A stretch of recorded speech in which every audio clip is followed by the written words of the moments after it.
Peut-on philosopher sans connaître les philosophes? Thèse. Il n'y a pas besoin de savoir ce que d'autres ont écrit pour philosopher. Tout le monde peut être philosophe.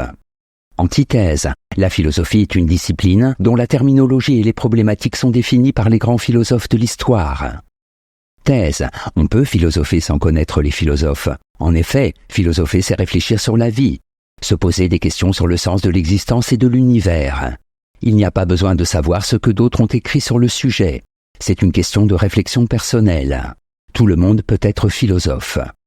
Premier argument. Nous philosophons sans le savoir. Lorsque nous nous posons des questions sur le sens de la vie, lorsque nous discutons de religion, de morale, lorsque nous réfléchissons de manière spéculative, sans but pratique, nous philosophons. Tout le monde est capable de réflexion sur la connaissance, sur la raison, sur le bien. Il n'y a pas besoin de connaître pour cela l'histoire de la philosophie. Deuxième argument. Chacun peut refaire la philosophie. Les Grecs ont philosophé sans faire référence à une tradition puisqu'ils étaient les premiers. Ils n'avaient pas l'idée de constituer une discipline ou une science. Pourquoi ne pourrait-on pas retrouver la naïveté des premiers philosophes en nous posant les mêmes questions et en tentant de les résoudre par nous-mêmes? Troisième argument. Philosopher, c'est réfléchir sur la vie. Beaucoup de grands philosophes que nous étudions aujourd'hui ne connaissaient pas l'histoire de la philosophie, ou n'avaient qu'une notion très incomplète de ce que les autres avaient écrit. Descartes, notamment, pense qu'il est possible de philosopher tout seul, en sortant des vaines querelles d'école, à l'aide du simple bon sens. Toute philosophie vivante est le fait de penseurs originaux. En bref, philosopher, c'est réfléchir sur la vie. Il n'y a pas besoin de connaître les philosophes pour cela. Antithèse. On ne peut pas philosopher sans connaître les philosophes.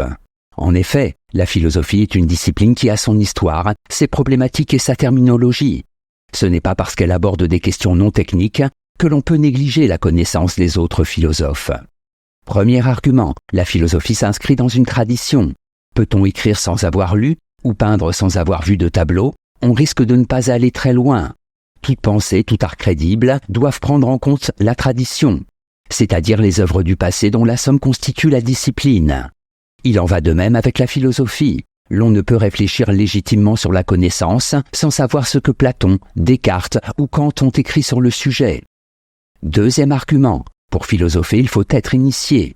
La philosophie est une discipline dotée de concepts et d'une méthode propre. Philosopher, ce n'est pas, d'après la conception commune, réfléchir dans le vide, mais c'est élaborer une pensée rigoureuse à partir de problématiques qui ont été élaborées par les philosophes du passé. Toute œuvre philosophique légitime s'inscrit dans ce débat avec les autres. Pour philosopher correctement, il faut être initié. Troisième argument. La lecture éveille l'esprit philosophique. On peut certes tenter de répondre par soi-même à un certain nombre de questions philosophiques, mais notre réflexion sera beaucoup plus riche et poussée si l'on sait ce que d'autres philosophes ont écrit sur le sujet, comment ils l'ont abordé et quels sont les développements qu'ils en ont tirés. La lecture des philosophes est nécessaire à l'éveil de l'esprit philosophique.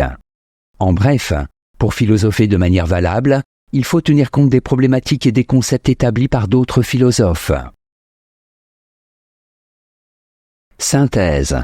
Lors des épreuves du baccalauréat, on demande aux élèves de connaître la pensée d'un certain nombre de philosophes et d'illustrer leurs propos avec des citations d'auteurs. La philosophie est une discipline qui, au même titre que la littérature ou l'histoire, exige que l'on connaisse les thèmes abordés par les auteurs du passé. Certes, on peut sans doute philosopher spontanément au bistrot ou dans les discussions entre amis. Mais c'est là un abus de vocabulaire qui désigne une manière de réfléchir superficielle et sans rigueur. Émettre son opinion sur telle ou telle question considérée comme philosophique n'est pas philosopher. Toute pensée valable demande une culture qui ne s'acquiert qu'en lisant les philosophes. Note et commentaire, spéculatif, qui désigne la réflexion théorique, abstraite, qui n'a aucun but pratique. Problématique, manière de poser les problèmes, ensemble de problèmes dont les éléments sont liés.